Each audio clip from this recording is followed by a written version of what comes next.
Hold on, real quick. It's either that or, dude, my material right now, I'm getting ready for this hour. It's never been better. You're in a really unique situation to be like, fuck it. Yeah, I'm big enough. Yeah, you know, it's fuck it. Yeah. So like, you already know they're chill if they're at Chris's show. Yeah. Well, that's as a matter of fact, that's what I say. If you're, dude, if you're mad and you're here, you're not even a fan. Yeah, why are you here? No, you came to the wrong show. What you got? Were you protesting? For And then it's like the irony of that too is like I always think this when you like this you're at a big show, you know, and there's this two people, one girl who's just looking like, I don't know if I, you know, and then you just go, oh, you think you're right?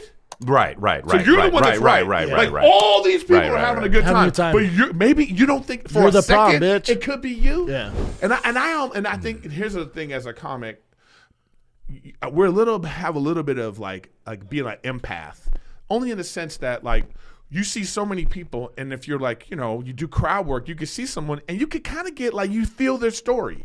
Yeah. You know what I mean? You can look at sometimes and then you might have said something and you see a reaction and you just, you know, oh, maybe I think this person is reacting because of this. And I would say like 70% of the time we're right. Yeah. Because one night I'm doing a joke about like I had this joke about the crazy age drugs, you know? I just think they're funny. It's a funny commercials for these age drugs. And I look over and I love that joke. There's people over here, they're laughing, and then I get into that. And I could see a whole group of people, they stop laughing, you know? And I'm going and I look over at them and I just go, look at you guys. Yeah. And I went like this and I looked and I said, oh, that's your gay friend, right? And you guys were trying to hug your and then they all started laughing. Because they all, because that's exactly what it was. Yeah. And it's just like the fact that we live in a, like, we've been living in a society where we go, we shouldn't laugh at things. But I think people are sick of that. Yeah, and that's the majority. Why, that's your job. The majority, yeah. And that's why that's why you won the popular vote too. Yes. The popular vote. For a number of reasons, yes. Yeah, but that's what I'm saying, but that's a big reason. It's compartmentalized. There's a number of reasons, but that's a big one. That's a huge reason. So I think he's like, right. You know, it's a huge reason. when you go to, but see, sometimes I feel like when people go to like a person's show, I think it messes with their comedy. You know, one thing I know about you is that you have like you have a way of like just being like, I'm in this. Yeah. You're bringing people into your world. Yeah. You're not going into their world. No, absolutely. You know what I mean? And I feel like there's a lot of comics who are like really big and, you know, you don't necessarily they're scared to ruffle any feathers. Anymore. Yeah, because they know. Because they're just like, they don't even do comedy like that. They're not experimenting. They're not trying. Yeah. They're playing for that crowd. Yeah. And when you make so much money, you're like, I don't care. They don't want to ruffle the feathers. That's all it is. So it's like, I don't know. And listen, like, you know, I like to ruffle feathers. Yeah. You know, well, you don't. I mean, you know, I'm a feather rustler. You find the comedy in it, though. You're not out there trying to just be abrasive and rustle feather. No, you're not trying to be offensive. But sometimes you're not Ari Shaffir. Yes. Yeah, a lot of people do it to do it. Yeah. But you know what? It's their thing. That's not your thing. I think I've said this before, but the thing is, what I feel though is like what's affected comedy is podcasting. Absolutely. So sometimes I feel for myself, I go, oh, wait a minute. I don't want to podcast on stage. It's gotten me better, but yeah. But we're constantly thinking of things. And then we go, oh, I think that's funny. You go on stage. You know, like I just did that the other day. Just you know, just riffing. Right. Yeah. Even if I'm with Griffin. Even sometimes if I say shit to you guys in the chat, I go, oh, you know what? That's funny. Yeah. And I'll go funny on. Premises. I went on stage and did that joke the other night at the Comedy Store. You know, I was talking about Tyson and I was like, about being 70. No. But I was saying like he's old. He shouldn't be fighting, right? And then the crowd's like, yeah, he looks old. I feel like it's like because that old man should not be fighting this young man, right? Didn't it look like that? Then I said, that's how we feel about transgender athletes. Yeah. 100%. You know, then everybody went like, what? And I was like, so now it's different. That's too much. Oh, it's different. So common sense doesn't work now. Right. You know, and so then it's like, but I think that's funny. But I think that's why. Well, it doesn't matter. As long as you think it's funny, it's fine. Yeah. I just think it's funny how inconsistent we are. Right. That's the point. But also back to your point with the left, I think they do a lot of things right, but the one thing they did wrong was run on that narrative, the common sense narrative, where people are like, bro, transgender in sports? Even though it's not a huge issue, but when you're saying, no, it's fine, people go, nah, I don't even understand it. I'm out. I'm voting over here.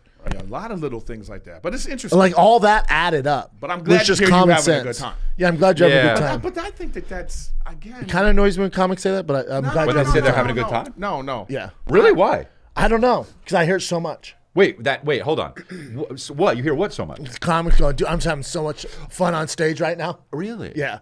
Yeah, but I never. I don't know if I- Mainly the ones on like Jimmy Kimmel or so. I'll see a snip. Oh, of it, and they're yeah, like, yeah. Dude, No, I'm no, having this so is much fun on different. stage different. right now. It's different. I It's know what different for you're- you. I know what I'm you're not saying. saying. Yeah. No. But this I know is you're not saying that different about me. because I feel Hold like on, real quick. It's either that or, dude, my material right now, I'm getting ready for this hour. It's never been better. Oh no, you yeah. have Well, to say that's that. yeah. No, but what I'm saying is one thing that I've known about Chris since the first time we ever met. I've always thought that like the your biggest appeal is how much fun you're having on stage. 100%. You know what I Chris mean? is the good time Charlie. Yeah. Yeah. And when you're not having fun, we're fucked. Right. Yeah. So it's something about like Including this it's podcast. fun to make fun of you. I always, Yeah, I always yeah. do say like you're gonna do your jokes upside down. Yeah. Because that's the thing you would do. You Yeah. know what I mean? So it's Silly. Like, he's silly. You better bring the silliness. No. But I'm saying it's like that's like a. And so when I have to find my thing because I feel it. I go on stage and I go, I want to do this. Yeah. Well, it's tough when you're talking about the actual shit that's actually. No, even stuff that I'm even other things. I just feel like You're exhausted. I'm already. exhausted by the whole environment. So I gotta reinvigorate myself. I think Shin too and though. oh, sorry. I think for you though too, Eric. You've been doing stand up so long, you can do so much other shit too. Like you're directing, you're an amazing Yeah, I know, director. I'm trying to do. I'm about to Matt Rife. I'm doing another one. Oh, nice. Damn, Matt Rice doing another special. Yeah, I that know. motherfucker don't slow down. Well, but is he doing a crowd work run? No. Or no, a real one. Okay. This is a Not that it's not real to do crowd work run, but yeah. Well, did you see that? There's a guy on HBO doing a British one. He's British, and he did this thing. It was like it's all about encouraging the crowd to heckle him. Oh no. Yeah, and then he just lights him up. yeah. That's fun if he's good at it. But it was. I just think like I don't know. And that's not. You know what? Another thing too. I think I was just. I'm discouraged by. Like I'm like The direction is I'm going. like I guess like, I'm really I know I'm funny. Yeah. I'm hilarious. Yeah. Okay. Yeah. But it's like, and I realize like that's not the thing that they want to take and put on television or give specials to. or something like whatever that. it is, right. It's got to be some weird narrative now. See, I So think, then I'm but like, can we see, I just be think funny. I think it's going to come back though. Eric. It might. Yeah. I think there's been enough horrible specials and people that probably shouldn't have been famous, and I think the pendulum's going to Oh, swing. I got to say this. Dude, I saw Jeff die the other night at the Hollywood Improv. He's great. Listen, I've Killer. seen Jeff for years. I met him when he was really young in Seattle. All right. Yeah. I have never laughed at him like I laughed the Yeah. other night. Yeah. This dude he has found his Yeah. He found his voice. Yeah, he's great. He's found like how he wants to talk about Yep. the things. No he one wants to deserves talk it about. more either. And he is. I was like, I told him, I said, dude.